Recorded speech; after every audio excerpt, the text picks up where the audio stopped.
Uwais Al-Qarni merupakan seorang pemuda yang tidak terkenal, miskin, dan memiliki penyakit kulit. Tak ada orang yang mengenalnya, bahkan namanya pun tak pernah dikenal. Namun ia merupakan pemuda yang pernah disebut oleh Rasulullah sebagai pemuda yang sangat dicintai oleh Allah dan terkenal di langit. Sebab kecintaan Allah kepadanya itu karena ia patuh dan menghormati ibunya yang sedang lumpuh. Suatu waktu Uwais meminta izin kepada sang ibu untuk pergi ke Madinah dan berziarah kepada Rasulullah sebab kerinduannya kepada sang Nabi. Ibunya memberi izin untuk pergi, namun dengan syarat agar setelah berjumpa Rasulullah ia cepat pulang karena ibunya yang sakit-sakitan. Setelah melakukan perjalanan yang panjang, Uwais tidak mendapati Rasulullah di rumahnya karena sedang memimpin peperangan. Meski kerinduannya amat besar terhadap Rasulullah, Uwais lekas pulang demi ibunya. Ia hanya menitip pesan kepada Siti Aisyah radhiyallahu anha. Kemudian pada kesempatan yang lain, sang ibu minta Uwais untuk mengantarkannya pergi haji.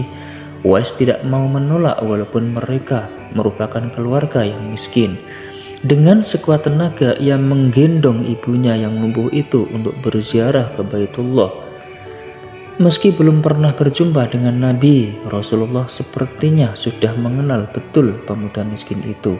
Ia sangat memuji Uwais dengan mengatakan kepada sahabat yang lain, Rasulullah pernah bersabda yang diriwayatkan oleh Ahmad, suatu ketika apabila kalian bertemu dengan dia, mintalah doa dan istighfarnya. Dia adalah penghuni langit, bukan bumi. Hadis riwayat Ahmad. Karena bakti yang tulus dan ikhlas kepada ibunya membuat nama Uwais Al-Qarni sangat terkenal di langit meskipun ia bukan siapa-siapa di bumi.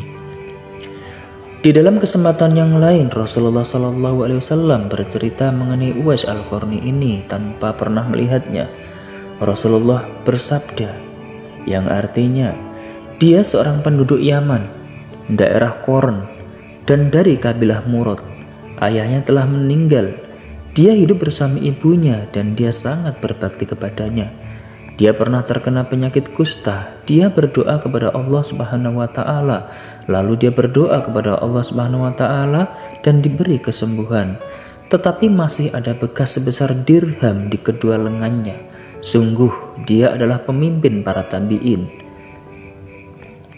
Kemudian Nabi SAW bersabda kepada Umar bin Khattab radhiyallahu anhu, jika kamu bisa meminta kepadanya untuk memohon ampun kepada Allah Subhanahu wa taala untukmu, maka lakukanlah, kata Nabi.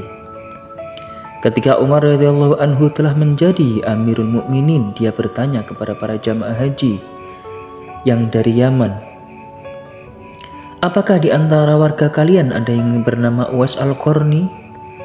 Para jamaah itu menjawab, ada.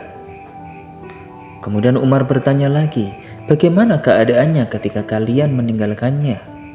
Kemudian jamaah itu menjawab, tanpa mengetahui derajat Uwais, kami meninggalkannya dalam keadaan miskin harta benda dan pakaiannya yang sangat usang. Umar radhiyallahu anhu berkata kepada mereka, celakalah kalian. Sungguh Rasulullah SAW pernah bercerita tentangnya. Kalau dia bisa memohon ampun untuk kalian, lakukanlah, kata Umar. Dan setiap tahun Umar radhiyallahu anhu selalu menanti Uwais. Dan kebetulan suatu kali dia datang bersama jemaah haji dari Yaman. Lalu Umar radhiyallahu anhu menemuinya. Dia hendak memastikannya terlebih dahulu, makanya dia bertanya. Umar bertanya, siapa namamu? Kemudian Uwais menjawab, Uwais. Umar melanjutkan pertanyaannya, di Yaman daerah mana? Kemudian orang tadi menjawab, dari Qarn. Tepatnya dari kabilah mana? Tanya Umar radhiyallahu anhu. Dia menjawab, dari kabilah Murad. Umar radhiyallahu anhu bertanya lagi, bagaimana ayahmu? Kemudian orang tadi menjawab, ayahku telah meninggal dunia. Saya hidup bersama ibuku. Jawabnya. Umar radhiyallahu anhu melanjutkan, bagaimana keadaan bersama ibumu? Uwais berkata, saya berharap dapat berbakti kepadanya, kata Uwais. "Apakah engkau pernah sakit sebelumnya?" lanjut Umar bertanya. "Iya, saya pernah terkena penyakit kusta. Lalu saya berdoa kepada Allah dan sehingga saya diberi kesembuhan," kata Uwais. Umar radhiyallahu anhu bertanya lagi, "Apakah masih ada bekas dari penyakit tersebut?" Dia menjawab, "Iya, di lenganku masih ada bekas sebesar dirham." Dia memperlihatkan lengannya kepada Umar radhiyallahu anhu. Ketika Umar radhiyallahu anhu melihat hal tersebut, maka dia langsung memeluknya seraya berkata, "Engkaulah orang yang diceritakan Rasulullah Shallallahu Alaihi Wasallam. Mohonlah ampun kepada Allah Subhanahu Wa Taala untukku," kata Umar. Cerita fisik dan ciri-ciri yang diceritakan oleh Rasulullah itu sama persis yang diketahui oleh Umar radhiyallahu anhu. Subhanallah, betapa Rasulullah bisa melihat masa depan.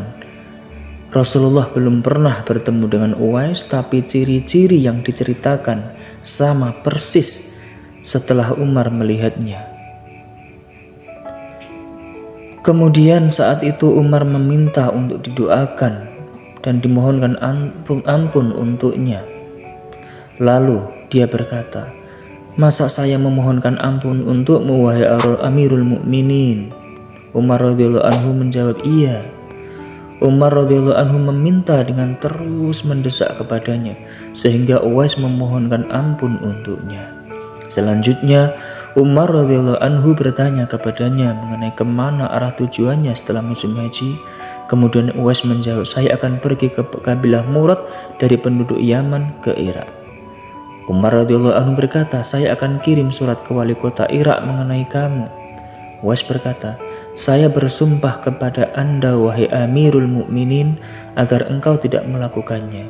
Biarkanlah saya berjalan di tengah lalu lalang banyak orang tanpa dipedulikan orang," jawab Umar.